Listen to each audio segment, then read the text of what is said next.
Greetings, everyone. Dr. Brian Scott back with you here midweek. Another podcast from Insight to the End Times. We're excited about this section of study we're doing right now as we look at where we might be on God's timetable. And suffice it to say, we're at the very end of this time frame we're living in right now. We're about to move into a new level here on this earth. Anytime, whether it be this month or this year or this decade, God's the only one who knows. But we do have these verses in the scriptures that tell us when you see these things happening, you should be getting ready because we're getting so very close. We're in 2 Timothy chapter 3. Paul is addressing the young pastor Timothy.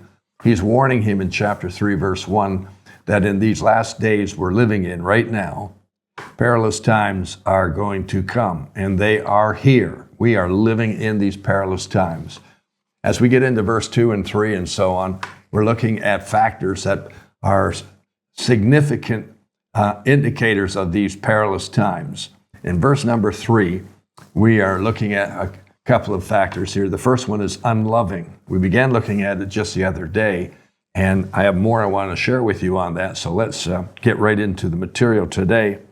Unloving is coming from a Greek word, and it means astorgos. And that's the opposite of storge or storgos, which is love between family members. It's love in the family itself, between kids, children, and their parents, and vice versa. But the opposite of that is unloving. And unloving is defined here in the scriptures, or in the Greek, I should say, as a lack of love for one another.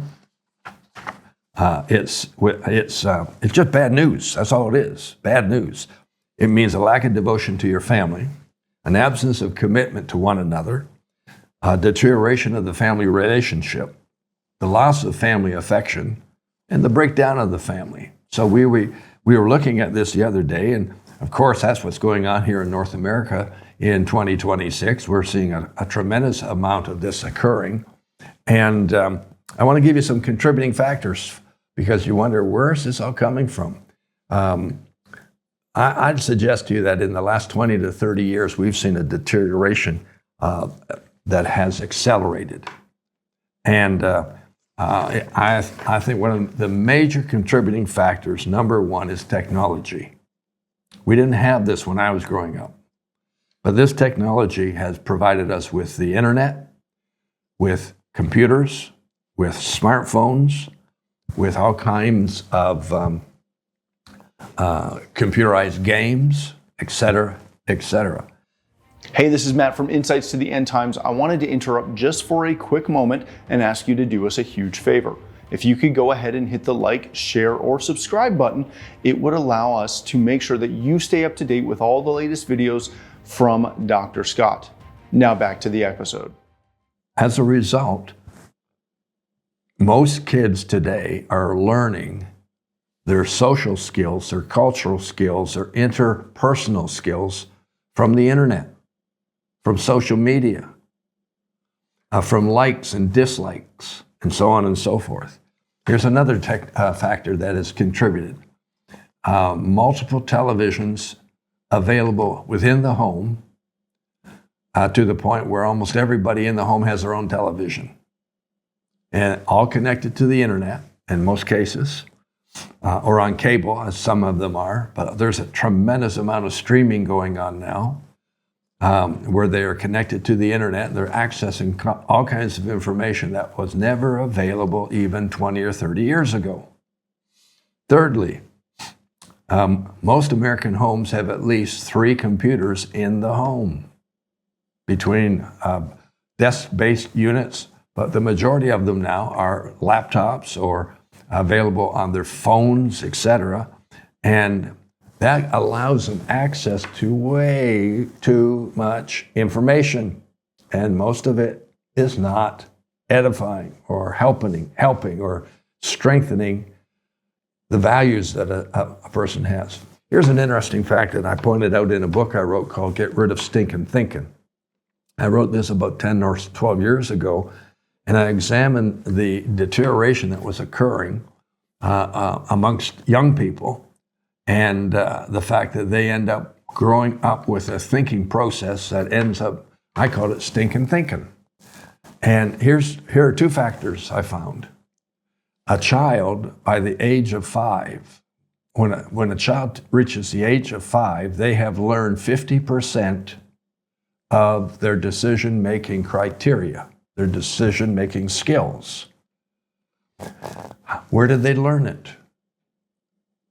Well, it used to be that they learned it from a parent, because there used to be a family unit where a parent stayed home and looked after their children until they were ready to go to grade 1 public school. But now, that's the exception, not the norm. Now we have daycare centers. We have those kind of settings. And we have probably way too many children for too few workers. And so the children are being left on their own. A lot of kids are given a smartphone. They're given a smartphone by their parents when they're 5 and 6 years of age. So by the time they turn 5 years old, they've learned 50% of their decision-making skills. And if you've ever raised a child, you know that the child's favorite words are no. No to everything. By the time they reach 18 years of age, they have learned 85% of their decision-making skills. And I pointed out in the book, and it's changed dramatically since I wrote the book. But I pointed out in the book that by the time they're 18, they're still living at home in many instances because they're just finishing up what we call secondary school or high school. Most of them have not been married. They have not purchased their own car or paid for their own car or paid for their own car insurance or had a full-time job of any description. Most of them have never been married at this point, et cetera, et cetera. Now, as I say, things have changed a great deal since I wrote the book. And we have an awful lot of stuff going on today that was not acceptable when I wrote the book even 10 or 12 years ago. So 85% of their decision-making skills are learned by the time they're 18. And when you get into, the 10, 12 to 18-year-old group, oh my gracious. All of their learning and training has come from the internet, from the smartphone. Very little is occurring in school anymore. That's a whole different topic. I won't get into it because of time. Here's another point. Point number 4 on my list. Most American homes, most Americans in the American home are spending up to 12 hours a day in front of a screen, whether it be a TV or an internet screen or a computer screen. Up to 12 hours a day. Number 5, the average American consumes 5 times more information daily than was being gained 50 years ago. I can relate to this. I'm over 50, obviously. I can relate to this.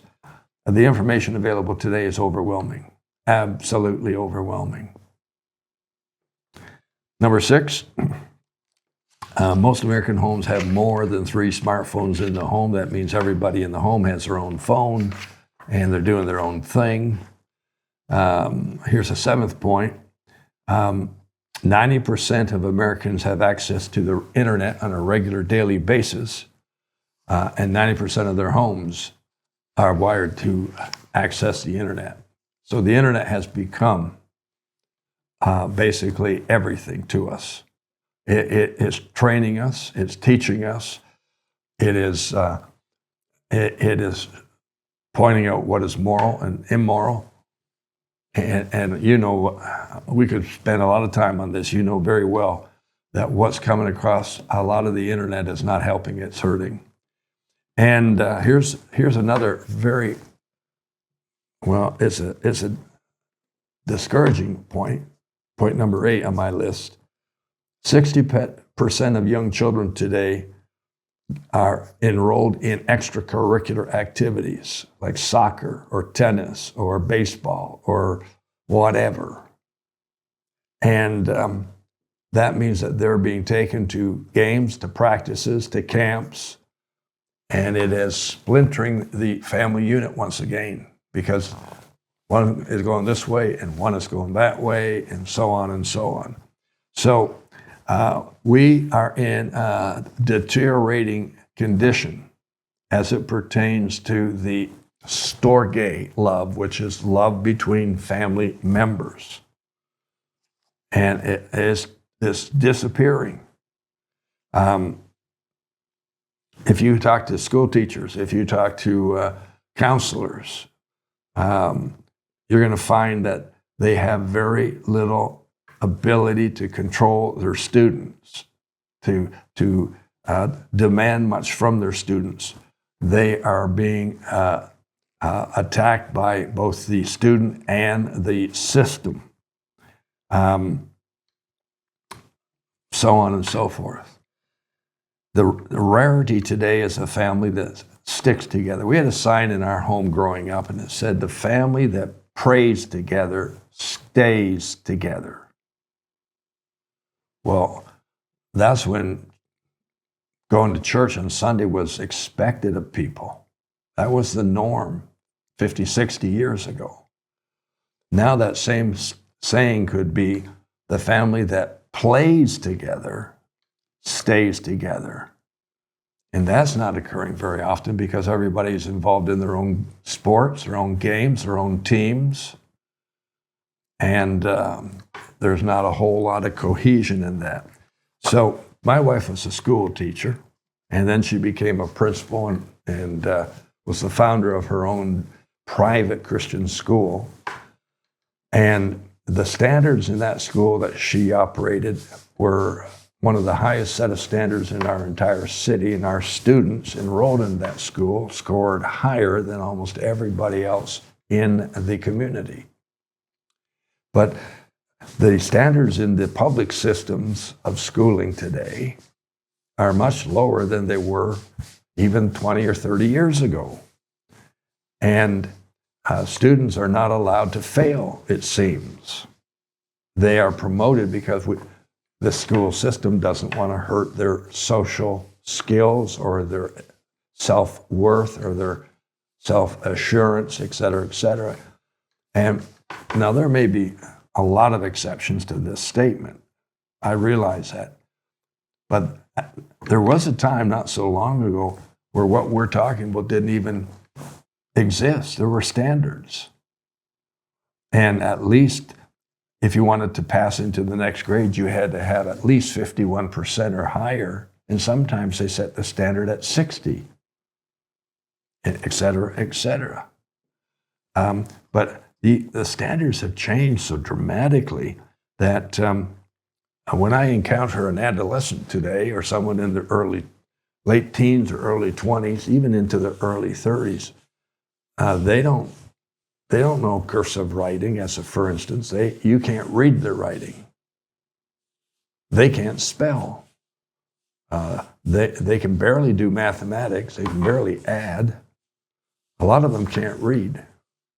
We had a young man that came to our church services, and this goes back probably 30, 35 years ago, quite a length of time ago.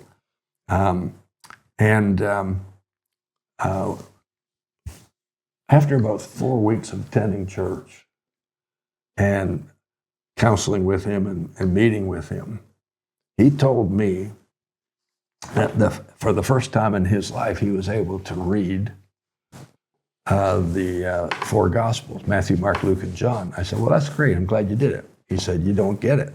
He said, "I never knew how to read. I never knew how to read. It wasn't until I started coming here to church services and you started to interact with me and so on that I learned how to read." He said, "The same goes for my writing. I couldn't write a page of anything. I couldn't write a sentence." Now look at my notebook. It's full of pages of notes. So this is a system that we have allowed to develop. It's called unloving. It's a deterioration in the basic unit of life, the family.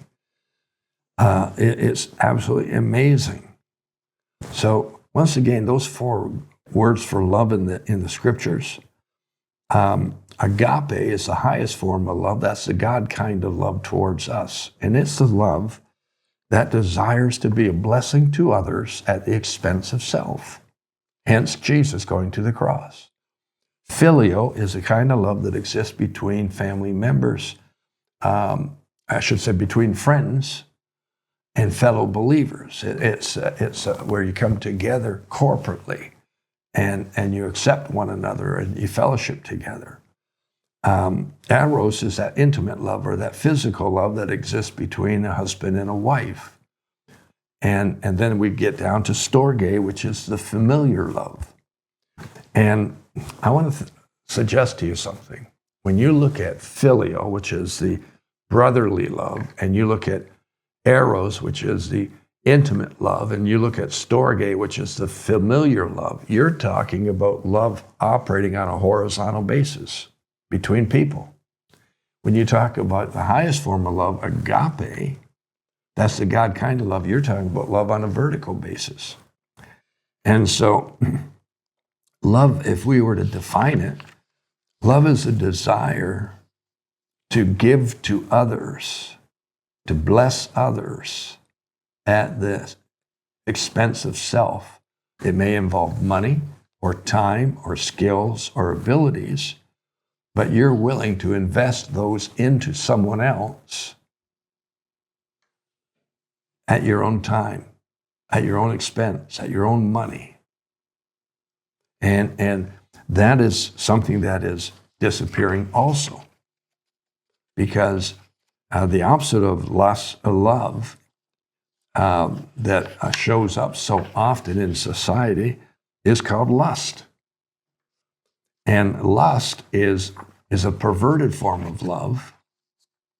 And it's a desire to take from others, to get from others for your personal benefit at their expense.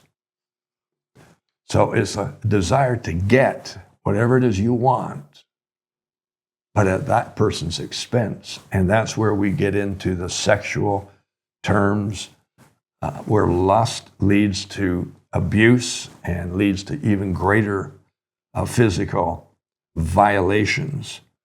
But you see, what happens here, unloving is part and parcel of the lust spirit. And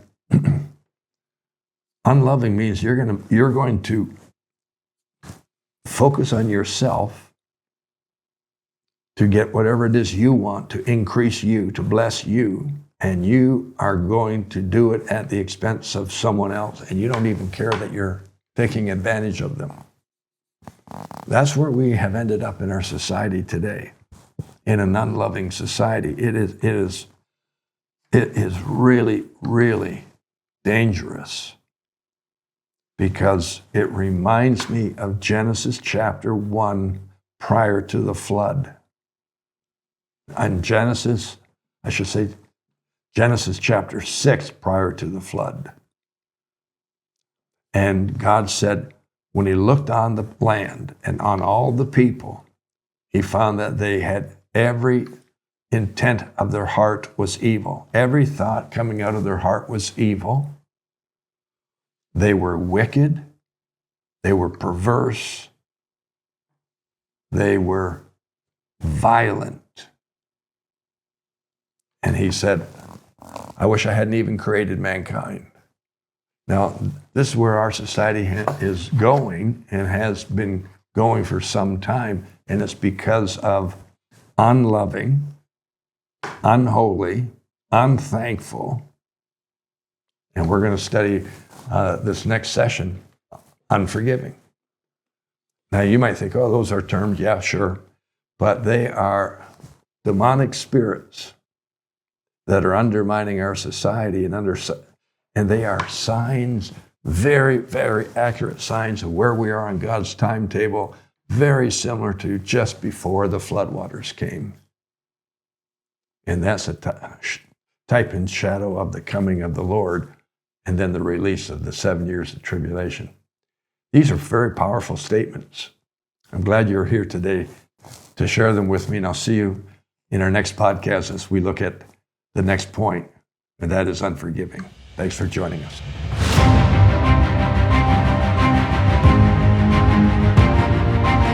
Hey, thanks for watching this episode of Insights to the End Times. I hope you enjoyed it. If you'd like to get notified every time we release a new video, go ahead and hit that subscribe button right over here. Now, if you'd like to catch the previous episode, you can do that right here, or the entire playlist is right above, right here. Thanks for watching. We'll see you on the next episode of Insights to the End Times.